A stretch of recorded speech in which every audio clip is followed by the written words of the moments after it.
presente sesión. Bien, como decía, la neumonía adquirida en la comunidad va a ser una de las principales patologías que vamos a ver en el servicio de emergencia y es también una de las primeras causas de mortalidad, por lo cual es muy importante el manejo adecuado y el abordaje terapéutico inicial. Y esto se repite en todo el mundo, ¿no? La patología respiratoria, en este caso específicamente la neumonía, está también dentro de las primeras 10 causas de mortalidad en general en toda la población en Perú. Entonces, la presentación clínica también va a variar de acuerdo al tipo de paciente. Como mencionaba, va a ser totalmente diferente un paciente inmunocompetente, inmunosuprimido. La edad también va a jugar como factor pronóstico. De hecho, muchas escalas utilizan la edad. Y también en la población geriátrica, a veces la presentación clínica no es típica, ¿no? Porque lo típico es que un paciente tenga fiebre, tos, disnea, pero en la población geriátrica se puede presentar con una variedad de signos clínicos que hay que diferenciar. Debido al amplio espectro de características clínicas, bueno, sí, ¿no? Va a ser una patología que va a entrar al diagnóstico diferencial de muchas patologías respiratorias como es la falla cardíaca, el edema de pulmón, los patrones fibróticos, el EPOC, el asma. Entonces tenemos que disgregar si realmente estamos ante un cuadro infeccioso o muchas veces simplemente es la enfermedad de fondo del paciente.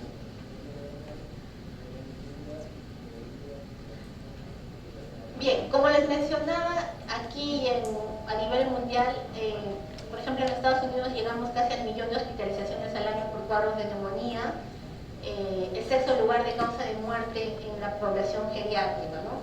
Y lo otro que es muy importante, recordemos que una cosa es la neumonía típica que tenemos por gérmenes bacterianos y otra cosa es la neumonía atípica que se va a presentar asociada a infecciones de gérmenes oportunistas, de virus, que fue por ejemplo el caso de la pandemia por SARS-CoV-2. Y bueno, esto fue una estadística que se hizo en 2020 que llevábamos a 35 millones. Al final han sido muchos más los casos diagnosticados y confirmados de COVID-19, que en su momento fue la principal causa de ingreso hospitalario por neumonía. Entonces van a haber ciertos factores de riesgo que van a predisponer a que un paciente tenga un cuadro neumónico y también nos va a orientar para ver cuál podría ser la probable etiología, ¿no? Uno de ellos es la vía aérea no protegida, ¿no? Y generalmente lo vamos a encontrar en pacientes que tienen alguna alteración del estado del sensorio, por ejemplo un paciente con una patología aguda como un stroke en el cual hay un deterioro del glado, un ácido hemorrágico, va a hacer que el paciente al no manejar una vía aérea permeable pues tenga o microaspiración o macroaspiración, ¿no? Y hace cuadros de neumonía aspirativa. Entonces, cuando uno identifica este tipo de pacientes, tiene que ver la prioridad del manejo de la vía aérea, si es necesario, por ejemplo, una intubación orotraqueal, ¿no? Para prevenir estos cuadros. El tabaquismo y alcoholismo también, que son factores de riesgo asociados y va mucho a veces incluso con algunos gérmenes atípicos. Las infecciones virales que, como mencioné, en realidad son un gran porcentaje de pacientes que tienen neumonías virales y obviamente tenemos que identificar precozmente, ¿no? Porque como se sabe, el manejo va a ser totalmente diferente cuando estamos frente a una neumonía viral. Generalmente en algunos casos se va a utilizar, por ejemplo, la terapia antiviral específica, pero en gran parte va a ser un tratamiento sintomático y de soporte del paciente, ¿no? Como por ejemplo es el caso del COVID, en el cual el paciente, el tratamiento va a ser netamente sintomático y de soporte para los casos graves. La población geriátrica, por los ancianos también, que por la edad y el estado de la inmunidad, de todas maneras deprimidas, son más propensos a tener cuadros atípicos. Y las enfermedades crónicas, que como mencionaba, tenemos la enfermedad pulmonar obstructiva crónica, la falla cardíaca, que también está asociada, y la enfermedad intersticial difusa, que también va a tener ciertas características en cuanto al agente etiológico del cuadro de neumonía.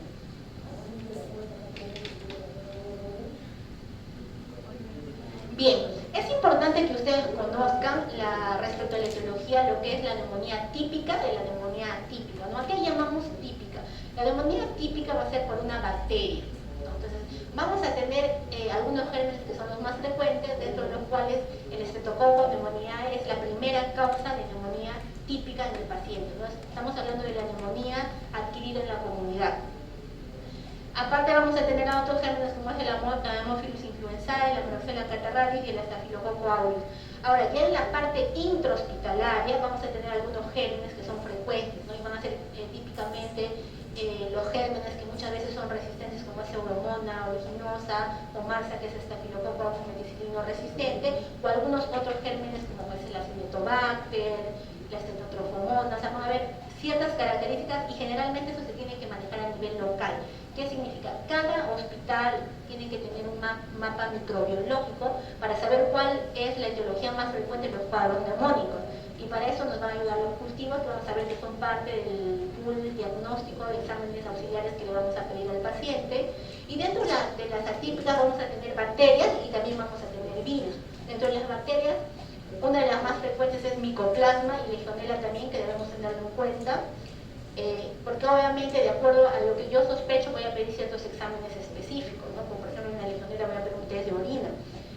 Algunos virus, dentro de los cuales definitivamente uno que ha causado impacto a nivel mundial ha sido el SARS-CoV-2, ¿no? Y la influenza estacional generalmente, todos los años tenemos un brote, entonces también es importante poder tener, digamos, ciertas características, tanto imagenológicas, clínicas, de qué paciente puede estar haciendo una neumonía viral, ¿no? Como les decía, porque en este caso hay que valorar, por ejemplo, el uso de antivirales. Bueno, y el virus sincitial respiratorio, que en realidad va a ir más asociado quizás a la población pediátrica, pero en pacientes inmunosuprimidos, recuerden que pueden tener, o sea, cualquier virus respiratorio, y por eso es importante en los pacientes que yo sospecho de que tienen una neumonía viral, por ejemplo, pedir un IFI viral respiratorio, ¿no? Para saber cuál es el agente etiológico. Bueno, a nivel mundial vamos a tener una incidencia disminuida del Streptococcus pneumoniae debido a que hay esquemas de vacunación para las poblaciones de riesgo, ¿no? Menores de 5 años, mayores de 60 años, pacientes con enfermedades crónicas deben de vacunarse para disminuir la incidencia de esta patología. Bueno, el incremento del virus respiratorio que ya se mencionó y que a veces nos olvidamos, ¿no? La parte hospitalaria, de que muchos de los se mencionaban que hay estadísticas que hasta el 30-40% de ingresos hospitalarios al final son neumonías virales en un inicio. Bueno, y la baja tasa global de detección de patógenos, ¿qué significa? Que yo puedo pedirle cultivos, hemocultivos, pruebas de esputo, pero muchas veces esos cultivos solamente me van a salir positivos en la mitad de los pacientes.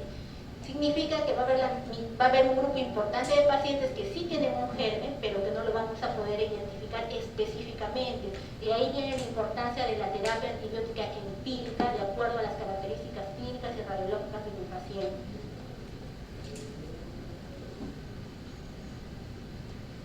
Bueno, respecto a lo que es la fisiopatología, recordemos que van a haber muchos digamos, factores que van a jugar a favor o en contra del paciente. Uno de ellos es la respuesta inmunitaria, ¿no?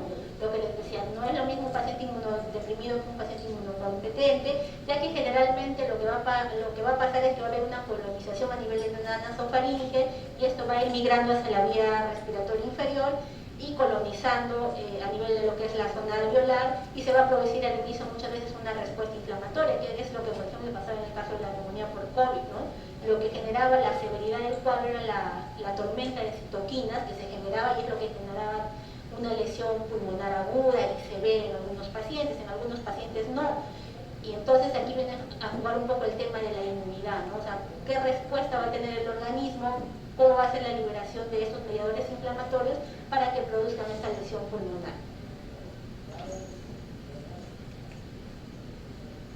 Bueno, dentro de las manifestaciones pulmonares vamos a tener las típicas, que son la tos, la disnea y el dolor pleurítico, cuando pacientes, por ejemplo, tienen asociados algún tipo de derrame pleural paraneumónico, y ya manifestaciones sistémicas que van a presentar gran parte de los pacientes es la fiebre, la astenia y bueno, el SIRS, ¿no?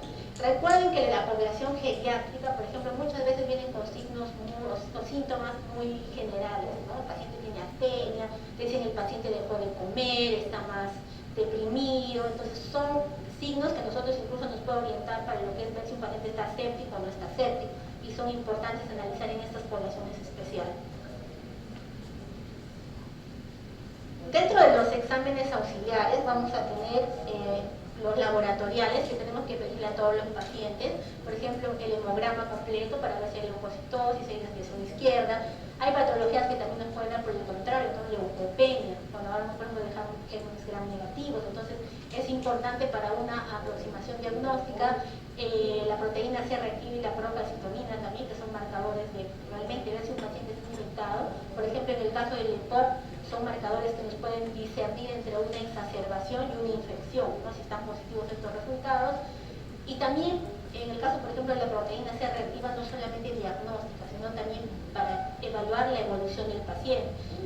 O sea, ¿cómo lo podemos medir? Por ejemplo, mi paciente ingresa, ¿no? Tiene un PCR de 100.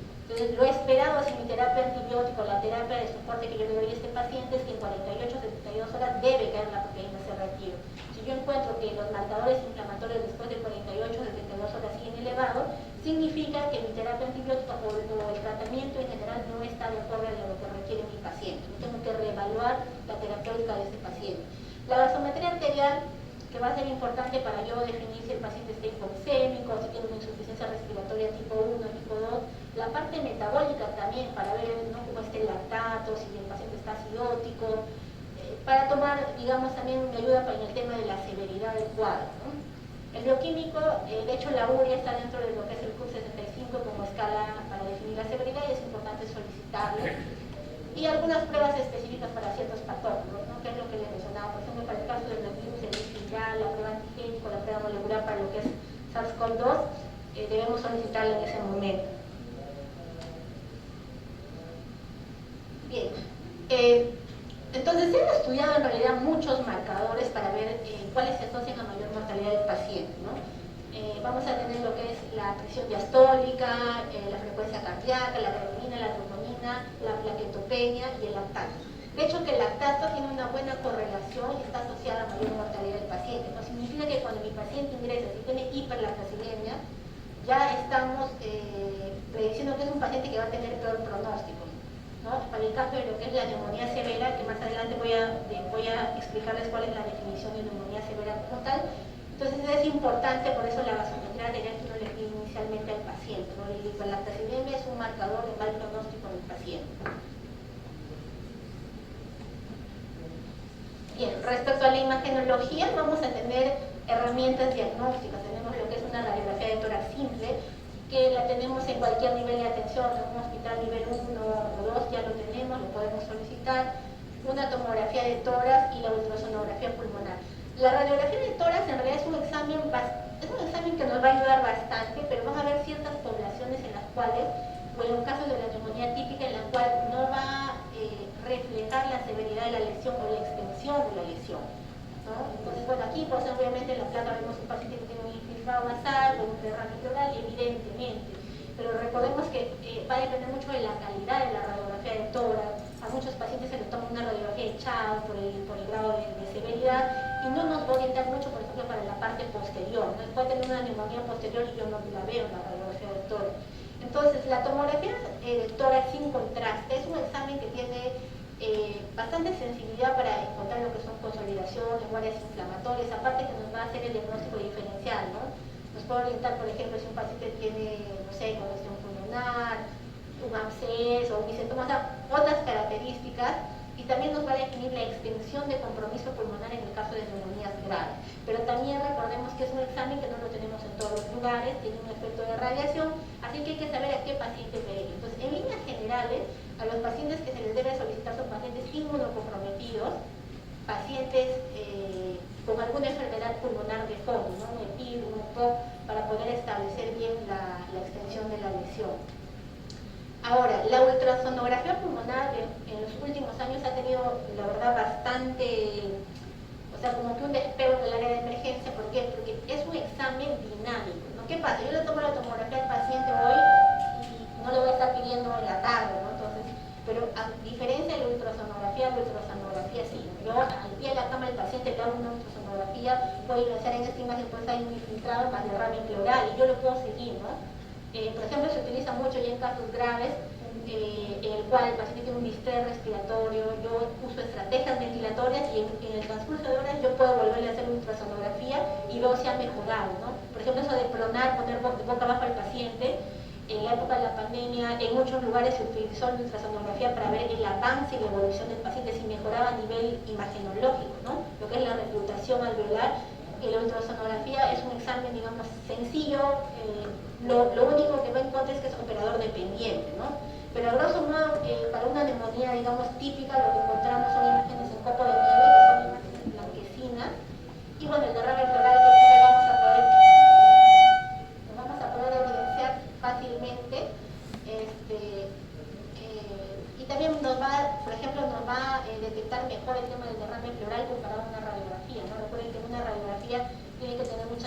cuantificación mayor de 200 cc para poder ver la placa.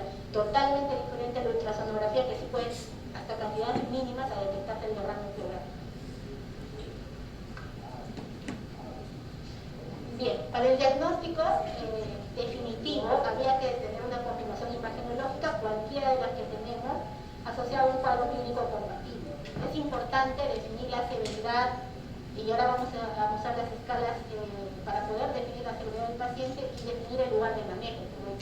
En la emergencia es muy importante ver si mi paciente se va a manejar primero ambulatoriamente o hospitalizado, y luego en una unidad general, por ejemplo en un piso común, o necesito una unidad de vigilancia crítica, una unidad de cuidados intensivos, dependiendo de la severidad de mi paciente.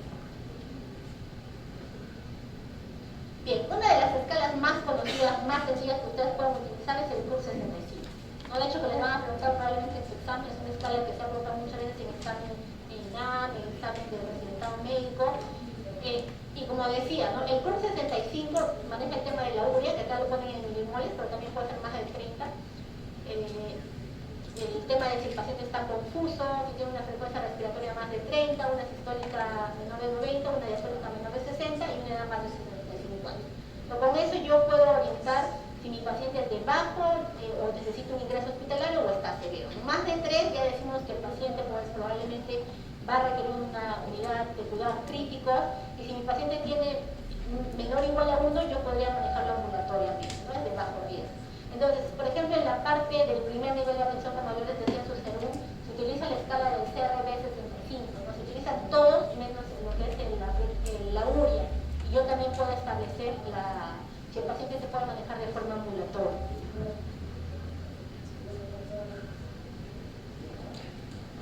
Bien, también vamos a atender la escala de Pneumonia Severity Index, que lo podemos usar, que tiene más indicadores, más adelante va a salir la lámina.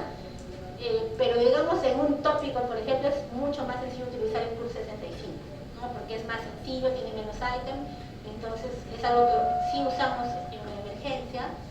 Por ejemplo, el manejo ambulatorio sería el equivalente a un CUR 65 menor o igual a 1 por funciones vitales normales, porque podría ser que encontremos un paciente con un CUR 65 de un punto, pero está saturando o está hipoxémico, ¿no? Entonces en ese caso no le voy a dar de alta, se tiene que quedar para darle un manejo, en este caso de oxigenoterapia, sea bajo o alto flujo. Y ya el manejo hospitalario, cuando el paciente satura menor de 92 y tiene un PCI de 3 o un CUR 65 mayor o igual a 1, ¿no? O mayor o igual a 2. Esto va a depender, ¿no? Van a haber pacientes que tenemos que ver también el soporte familiar, ¿no? Por ejemplo, imagínense, tenemos un paciente psiquiátrico con baja adherencia al tratamiento, que va a ser difícil que se tomen las medicinas. Tú no lo puedes mandar a tratamiento ambulatorio por más de que el paciente de repente tenga un CUR 65 de 1, porque ¿qué es lo que va a pasar? Probablemente no va a tomar la medicación, o si no hay un adecuado soporte familiar, y en 72 horas el paciente te puede venir en shock séptico. Entonces se tiene que valorar ahí también la parte del soporte familiar. Y bueno, ya si el paciente tiene shock o uso el requerimiento de vasoactivos, o el requerimiento de un soporte ventilatorio como ventilación mecánica, cualquiera de los dos ya se considera una neumonía severa, ¿no? También son preguntas que probablemente les pueden tomar en el examen, ¿no? Shock o requerimiento de ventilación mecánica, cualquiera de los dos es un criterio para definir una neumonía severa. Bien, es importante que usted, a mi grupo de prácticas les decíamos, que aprenden a calcular lo que son los gradientes, ¿no? Si bien es cierto, la mayor cantidad de gasometrías en las máquinas se botan automáticamente en lo que es el gradiente alveolar arterial. ¿Por qué? Porque, por ejemplo, el gradiente alveolar arterial está asociado a lo que es la mortalidad a los 30 días, ¿no? O sea, un gradiente alveolar elevado va a ser sensible y específico comparado, por ejemplo, a lo que es la albúmina, el CUR 65, para ver lo que es mortalidad de mis pacientes, ¿no? Y como les digo, muchos SAGAS te botan automáticamente si tú has digitado bien los datos de lo que es el FIO2 y lo calculan, pero ustedes también lo pueden calcular por la fórmula, por eso es importante que la conozcan. Bien, esta es la tabla de lo que es la definición de severidad del ITSA. Como les decía, ¿no? Tenemos el criterio mayor y el criterio menor. Dentro de lo que es criterio mayor ya les dije shock séptico, necesidad de vasoactivos y la falla respiratoria que requiere ventilación mecánica, pero aparte vamos a tener criterios menores, ¿no? Si el paciente tiene 3 o más criterios menores, también se considera que es una neumonía grave, ahí tienen toda la lista, por eso es importante los exámenes auxiliares iniciales, lo que les decíamos, la placa, lo que es el bioquímico, el hemograma, para ver si hay leucopenia, hay trombocitopenia, y también para ver cómo está el pase, ¿no? Bien, respecto a la terapia antibiótica vamos a manejar más o menos lo que manejan las guías internacionales. Recuerden que en teoría cada hospital o cada lugar por lo menos deberíamos tener nuestro mapa microbiológico. ¿Por qué? Porque por ejemplo, cuando tú vas a mandar al paciente para que se vaya a su domicilio, el paciente previamente no usa antibióticos, no tiene comorbilidad, lo puedes mandar con macrólidos, ¿no? Puedes mandarlo con macrólidos y el paciente se va de forma ambulatoria. Pero ¿qué es lo que pasa? Tanto la doxiciclina como la citromicina tienen una resistencia mayor al 25% en muchos lugares.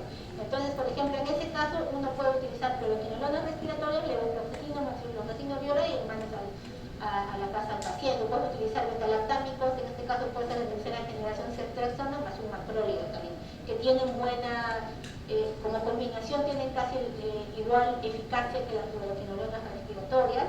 Y ya en el paciente con comorbilidades, ya mencionó las que hemos mencionado, el POC, falla cardíaca, inmunosuprimidos, porque ya haya usado previamente antibióticos, sí tenemos que darle fluoroquinolonas o betalactámicos más macrólidos.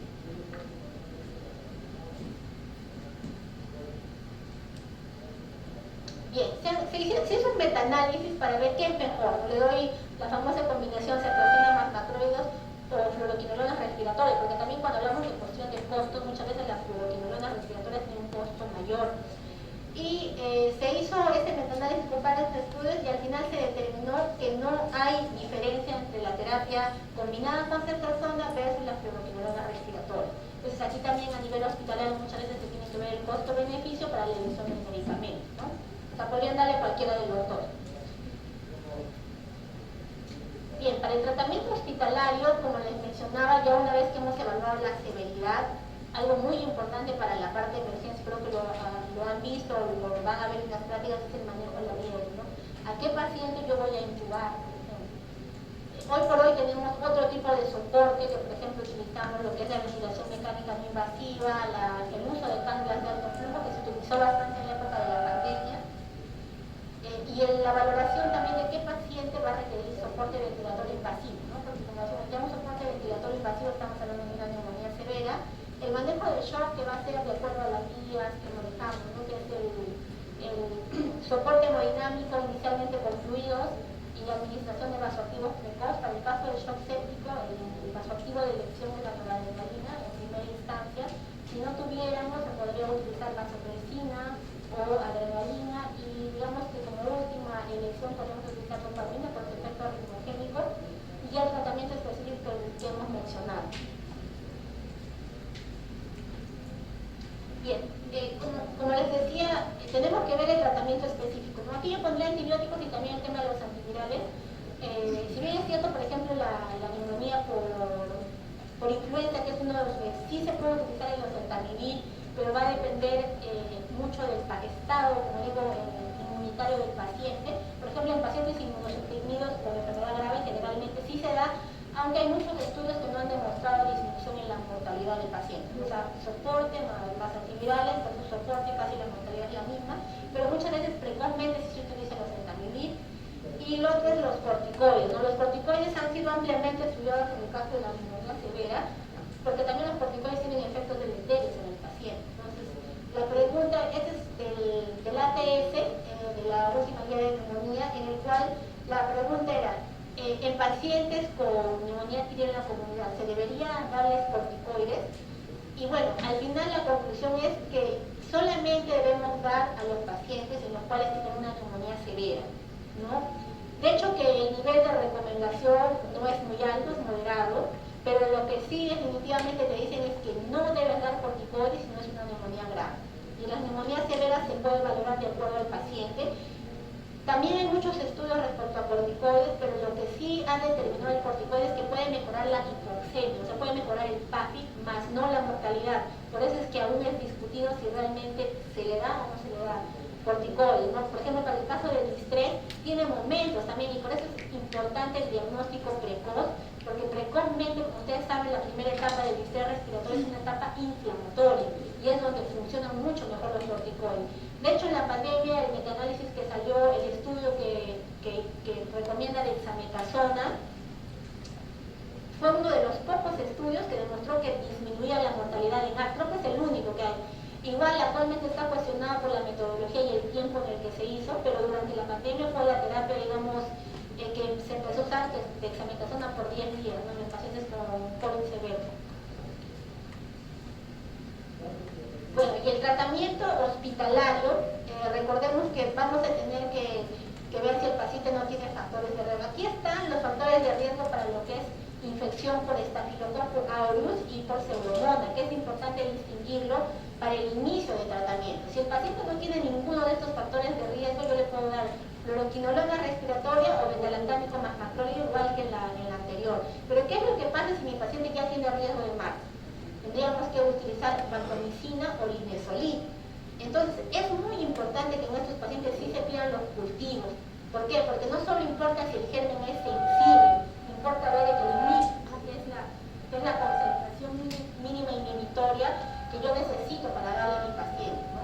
Como digo, por ejemplo, puede ser que sea sensible a vancomicina, pero con un MIC de 2. Entonces, lo mínimo que yo esperaría es que el MIC tenga que ser menor a 1 para que la terapia antibiótica sea efectiva. ¿Y qué pacientes van a tener riesgo? Por ejemplo, en la práctica clínica diaria, los pacientes que se movilizan, pacientes que ya han tenido una infección previa, el uso de antibiótico también, ¿no?, en los primeros 3 meses son factores de riesgo. Por eso es importante preguntarle esto al paciente.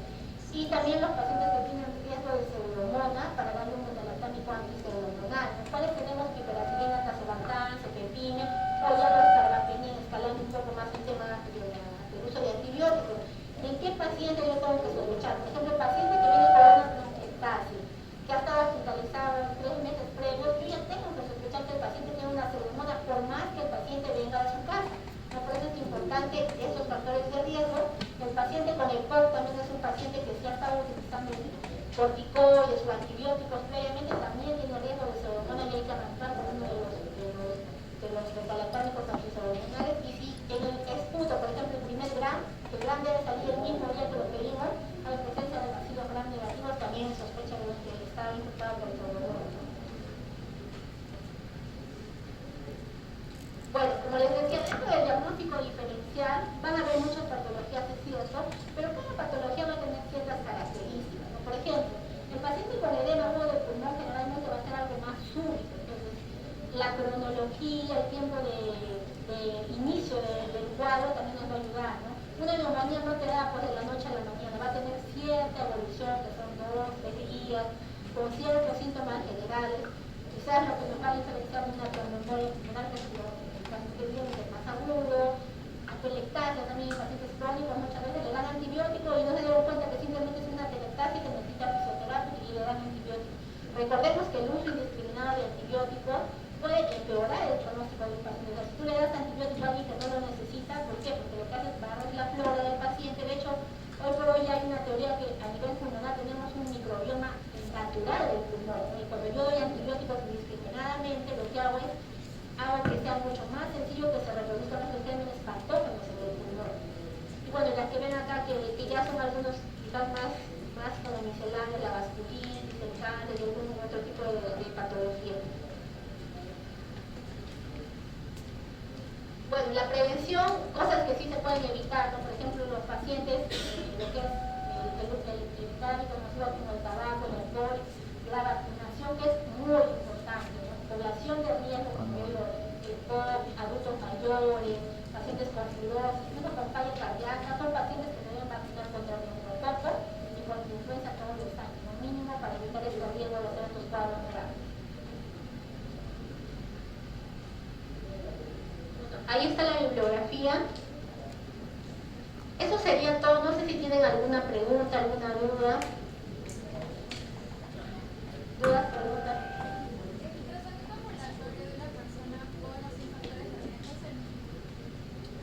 Bueno, en realidad no, porque si el paciente no tiene factores de riesgo, yo le podría dar algún, o sea, en teoría yo sí le puedo dar, por ejemplo, le puedo dar fluoroquinolona respiratoria, vía oral le podría dar, ¿no?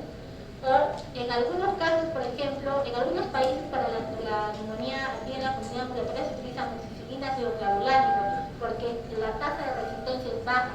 Por eso digo, es importante que a nivel nacional tener esa información, porque si no la tenemos, la copiamos de otro lado. Y como han visto, por ejemplo, en el esquema, Bacteroides tiene una alta resistencia